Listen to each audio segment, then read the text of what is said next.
Yepes comparten un diálogo con el invitado. En Punto Noticias hablamos de...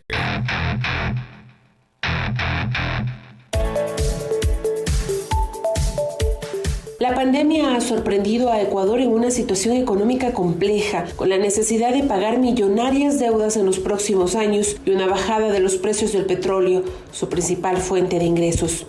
Para rescatar su economía, Ecuador pidió en 2019 préstamos por más de 10.200 millones de dólares en organismos internacionales, a los que ahora se suman los requeridos para afrontar los gastos ocasionados por la pandemia. Uno de los principales motivos del decrecimiento económico es la caída del precio del petróleo, la peor de los últimos 20 años a nivel mundial. El presupuesto general del Estado ecuatoriano de este año fue calculado con un precio referencial del barril de $51. Hasta el momento ha bajado a un promedio de $31 por barril, pero en ciertos puntos de la semana el precio se desplomó hasta a $22. Esa cifra menor por cada barril de petróleo representaría una pérdida de $8 millones diarios para el país. Sobre este y otros temas hablaremos con el economista Víctor Hugo Villacrés, quien ya se encuentra conectado vía Skype con Pichincha Universal.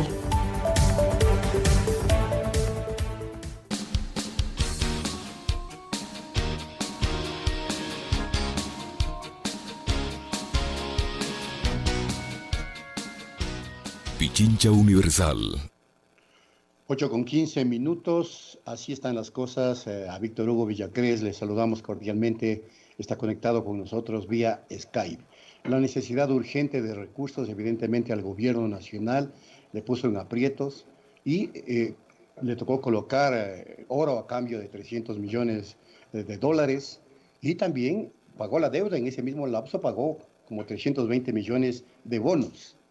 Y se dijo desde el régimen que esto iba a contribuir para que los organismos multilaterales de manera inmediata pues faciliten un crédito de 1.500 millones de dólares aproximadamente, crédito que no ha llegado.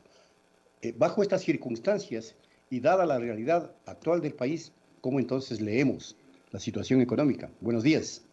¿Qué tal, Isenia Washington? Buenos días, un saludo a la gente que nos escucha a través de Pichincha Universal. Empezar diciendo lo que el expresidente Mujica manifestaba en una entrevista en estos días, cuando le preguntaron acerca de que el Ecuador había pagado la deuda externa y dijo, ¿y quién paga la deuda interna? Y ese creo que es el real problema en estas circunstancias. ¿Quién paga la deuda interna? ¿Quién paga el presupuesto que necesitamos ahora para salud, para salvar vidas? La economía debe estar supeditada al ser humano y no el ser humano a la economía. Quiero decir, la economía nació con el objetivo de brindar mejores condiciones a todos los seres humanos.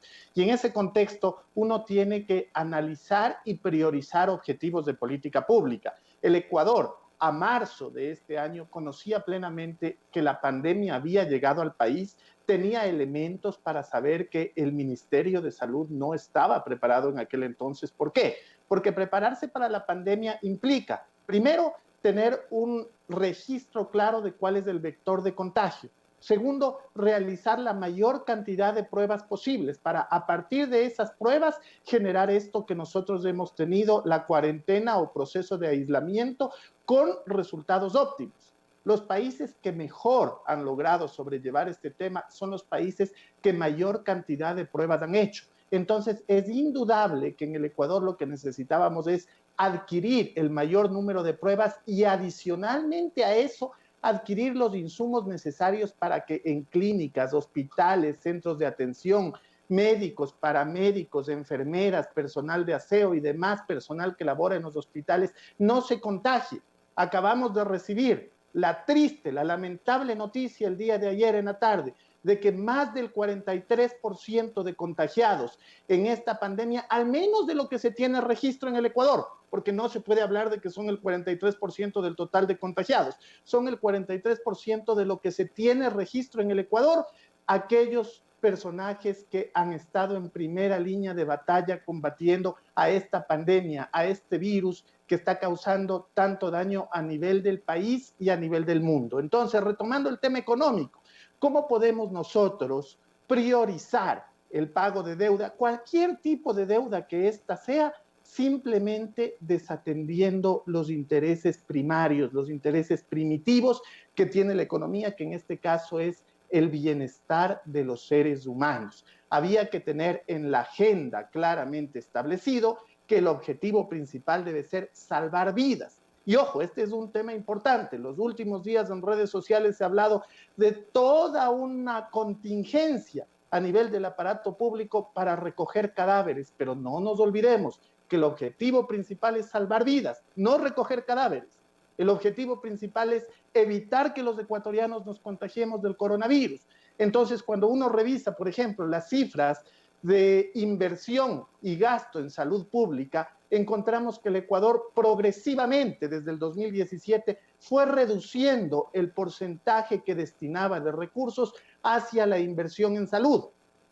Cuando uno analiza qué es lo que se hizo en marzo, usted normalmente tiene 4 segmentos, al menos conocidos, de deuda. La deuda bilateral, es decir, la deuda de país a país, la emisión de bonos, que no es otra cosa que salir a los mercados internacionales y analizar quién le puede comprar esos bonos, la deuda con multilaterales y la deuda interna. Si usted dejaba de cancelar de manera consensuada, porque muchos de los analistas hablamos no de un default unilateral, un default consensuado, reuniéndose con los tenedores de bonos y manifestándoles a los tenedores que usted no está hoy día en posibilidades de pagar porque su prioridad es salvar vidas. Si hacía eso, seguramente tenía 325 millones de dólares con los cuales pudo haber comprado muchos respiradores, muchas mascarillas, muchos guantes y seguramente haber salvado muchas vidas de los ecuatorianos.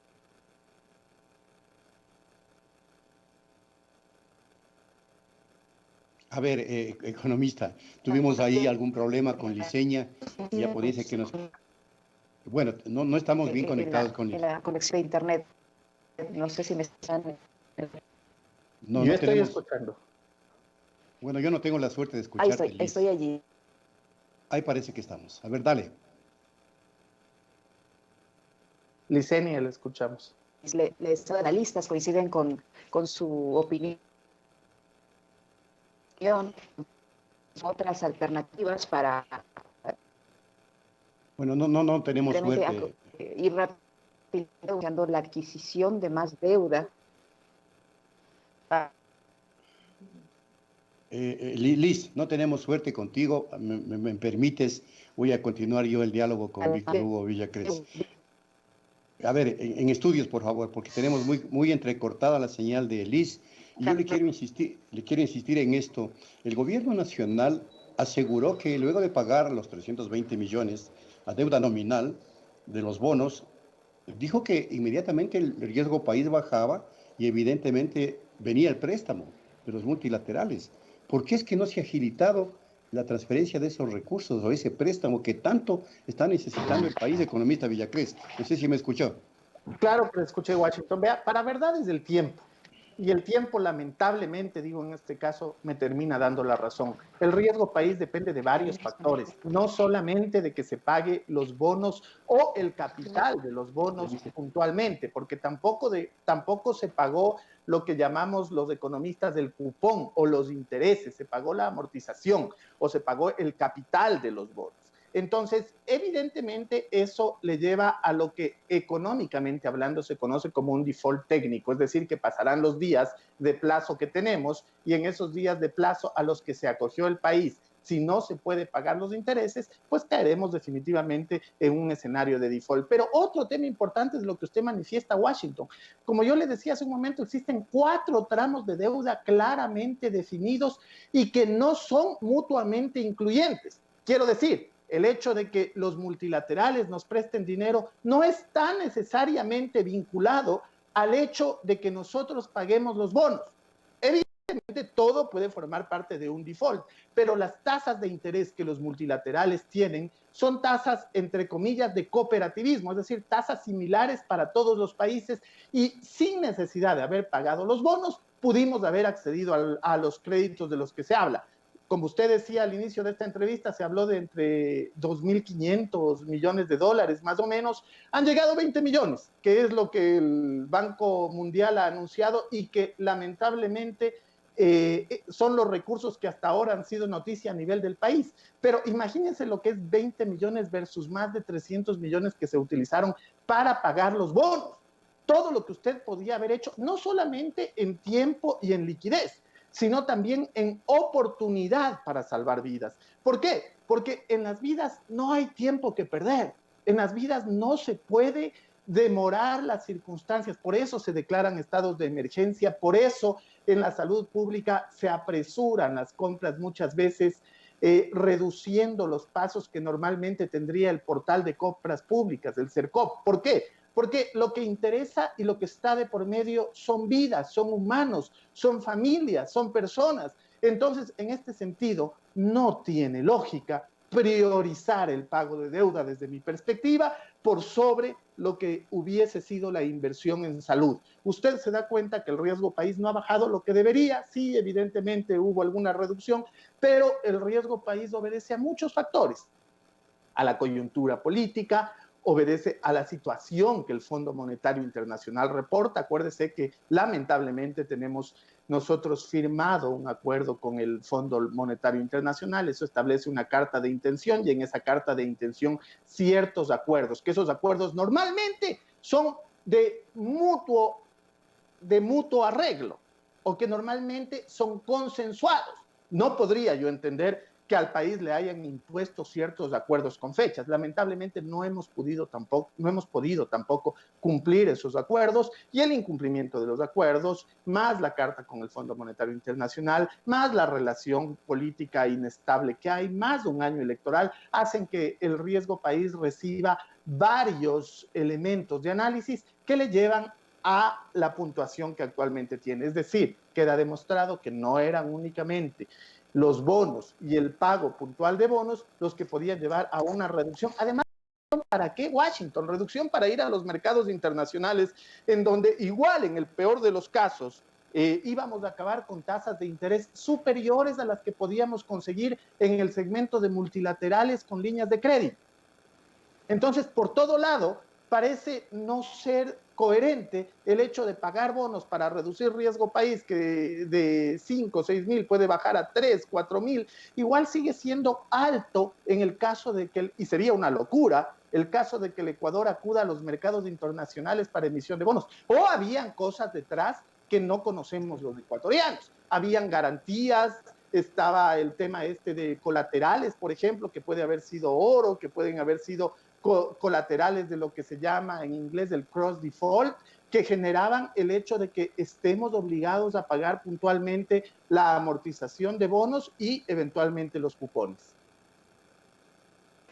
Economista Villacrés, buenos días, les saluda Licenia, espero que ahora sí ya me escuche en mejores condiciones. ¿Qué le espera al país en materia económica, tomando en cuenta que el precio del petróleo, por ejemplo, está absolutamente bajo, no llega ni siquiera a estar en la cifra que fue propuesto en el presupuesto del Estado para el ejercicio fiscal de este año?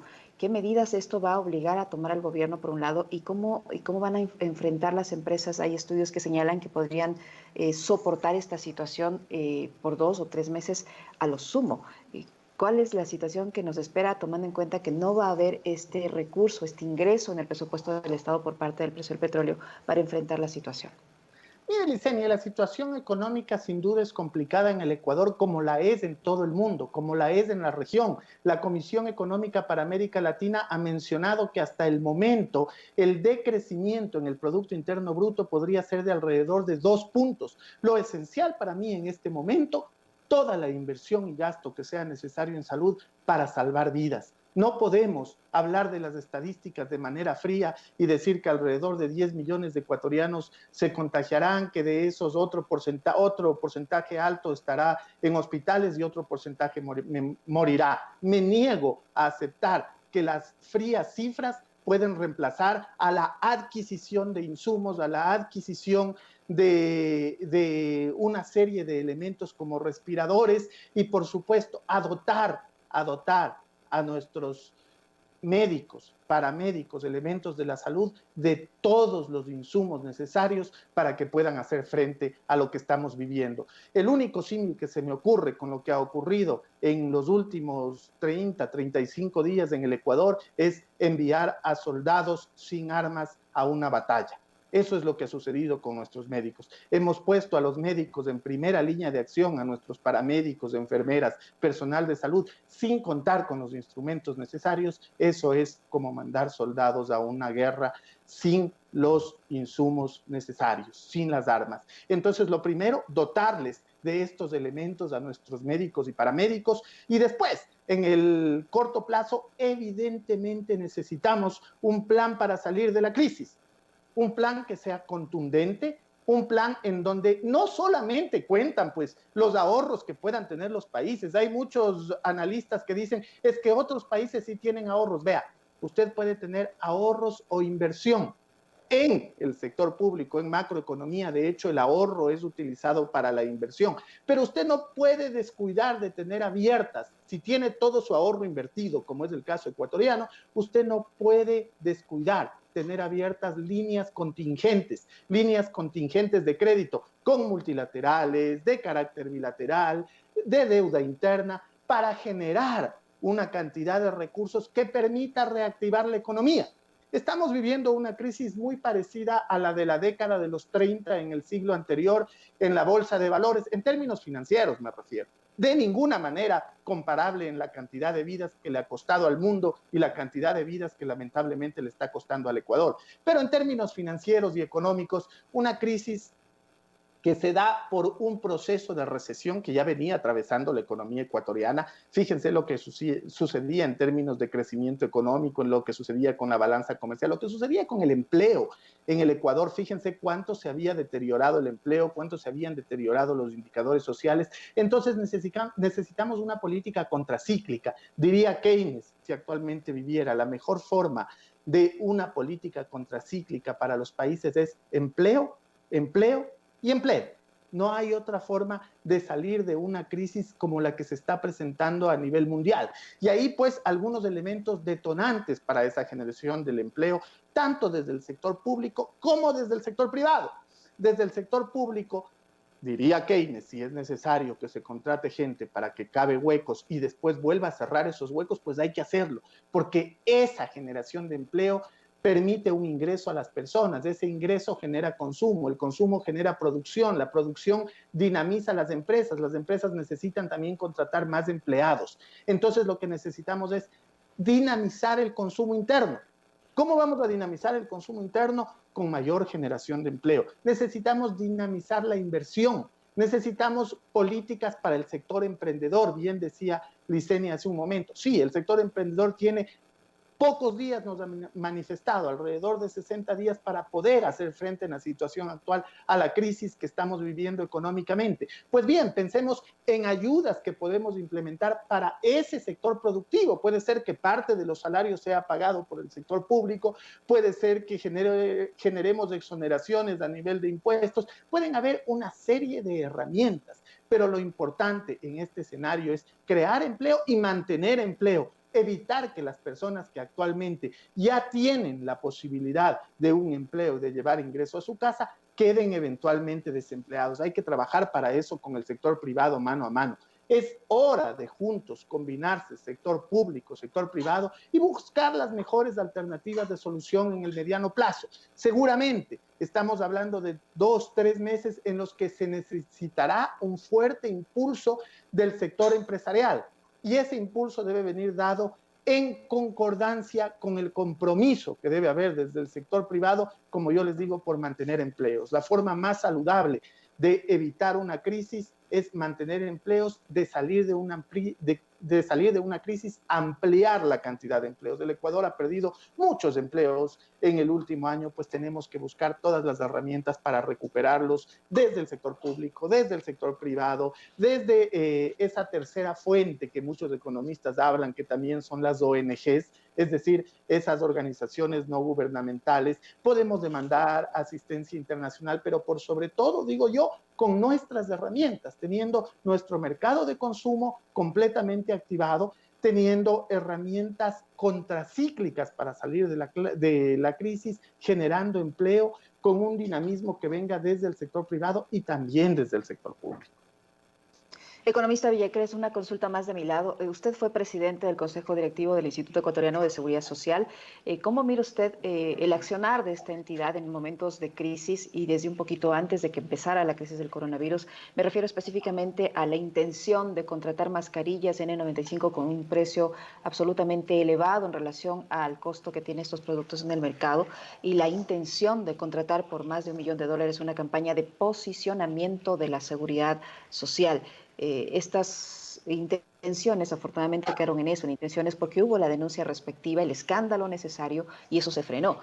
Usted, como presidente del Consejo Directivo del IES en su momento, puede dar fe de que a ese nivel de la autoridad conoce este tipo de contrataciones, le consultan, le piden su aprobación. ¿Cómo funciona? A ver, en el consejo directivo, primero hay que decir que existen 3 personas normalmente, actualmente creo que están 2. El consejo directivo del IES es tripartito y paritario, con igualdad de poder de voto para el representante de los empleados, el representante de los empleadores y el representante del ejecutivo. Es decir, todos tienen la misma capacidad de decisión. Dicho esto, existen diferentes montos. Hasta cierto nivel de monto se los autoriza al nivel de las direcciones provinciales, normalmente por parte del director general. De ese monto en adelante lo autoriza el director general y pasado cierto monto lo tiene que conocer el consejo directivo del IES para autorizar. Esos son como los elementos ordenadores de por dónde debería ir la planificación en cuanto al gasto. Sí, superaba la cantidad que está autorizado el director general para contratar, directamente esto debió haber sido conocido y aprobado por el Consejo Directivo del IES. Ahora, ¿qué es lo que aprueba el Consejo Directivo? Y este es un elemento no poco importante. El Consejo Directivo normalmente aprueba el inicio del proceso siguiendo la normativa legal vigente. Lo que quiere decir que el Consejo Directivo no termina siendo responsable de los procesos de contratación de las autoridades que están por debajo y que están encabezadas por el director general. ¿Por qué? Porque el Consejo Directivo lo que sí puede es conocer, por ejemplo, entiendo yo que el monto de comunicación que ha circulado en redes sociales debía ser conocido por el Consejo Directivo. Entiendo yo que el tema de las mascarillas debía haber sido conocido por el Consejo Directivo, pero el Consejo Directivo podría autorizar siguiendo la normativa legal vigente. Es responsabilidad de las autoridades, cada cual en su marco de responsabilidad, seguir ese marco legal vigente. Y ahí es el director general o los directores provinciales, en muchos casos, los que tienen que seguir la normativa legal vigente. ¿Cuál sería mi consejo si lo van a hacer vía emergencia? Rodéense de la mayor cantidad de veedurías posibles. Está el Consejo de Participación Ciudadana y Control Social, que puede servir como una veeduría válida para que se hagan todas las invitaciones a la mayor cantidad de proveedores posible, se reciba respuestas de los proveedores hasta cierto tiempo, pueda ser analizada por los veedores y se justifique el hecho de que la adquisición en los precios que podrían estar marcados no obedece a otros intereses que no sea los de precautelar la salud de los afiliados a la institución. Economista. Sí, sigue, Guayo. Bueno, economista sí, porque el tiempo se nos está agotando. Yo tengo una inquietud que, lamentablemente por el tiempo, le pido que sea breve en la respuesta. El propio Jaime Nebot ha dicho que hay que dejar, en la mentalidad hay que dejarse de posiciones ortodoxas, del dogma de pagar la deuda. Y está planteando que se reformule el presupuesto del Estado para destinar todos los recursos que sean necesarios al sector salud, a atender la emergencia sanitaria. En esto va la pregunta. ¿Es posible que la Asamblea también arrime el hombro o el Ejecutivo envíe un proyecto urgente para reformular la utilización de la reserva monetaria que tiene el Ecuador? 8.000 millones en el Banco Central. ¿Qué le parece? Es que Washington, primero, esto no es ni de izquierda, ni de derecha, ni de centro, esto es de humanismo. Así mismo es. Esto es de salvar vidas. Y cuando hay que salvar vidas, cualquier eventualidad, cualquier distorsión en el pensamiento, cualquier falta de similitud en la manera de pensar debe quedar de lado. Lo único importante es que los ecuatorianos logremos salvar la mayor cantidad de ecuatorianos posible. Y para eso, si tenemos que nuevamente recurrir a deuda interna, si tenemos que cambiar camisas de fuerza que fueron estructuradas recientemente, que fueron reestructuradas en el 2018, que lo que pretendieron fue el hecho de que el Instituto Ecuatoriano de Seguridad Social y el Banco Central del Ecuador no puedan realizar empréstitos hacia el sector público. Fíjese cuánta oportunidad hubiese tenido hoy el dinero electrónico, Washington.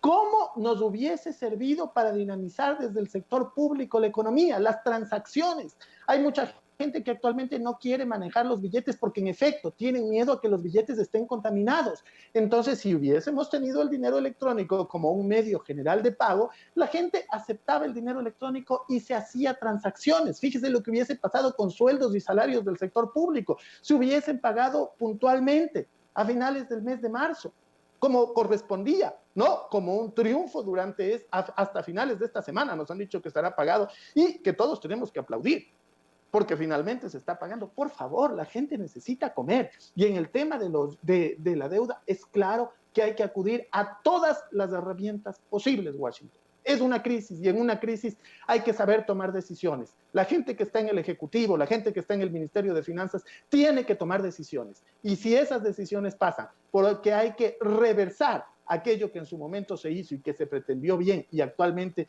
necesitan esos recursos, pues tendrán que hacerlo. Debería haber la buena voluntad, de hecho, de la Asamblea, del Ejecutivo, de Finanzas, para que esos recursos puedan canalizarse hacia salud, que es quien necesita esos recursos actualmente.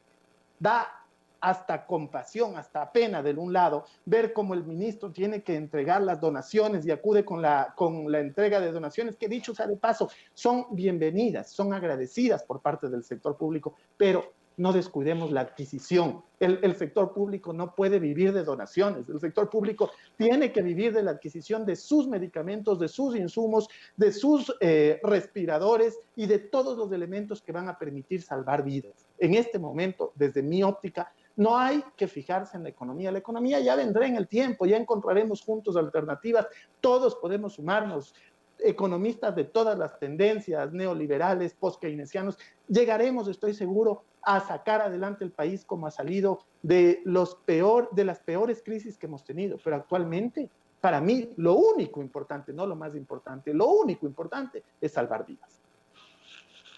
Así es, economista, y creo que todos coincidimos en eso, Guacho. Asimismo es gracias al economista Víctor Hugo Villacrés por habernos acompañado. Interesantes reflexiones para que también nuestra ciudadanía esté al tanto de lo que sucede en materia económica. Gracias, Víctor Hugo. A ustedes, gracias y siempre a las órdenes. Luego de la pausa, señoras y señores, una importante entrevista con el presidente del Consorcio de Gobiernos Provinciales del Ecuador. Ya volvemos.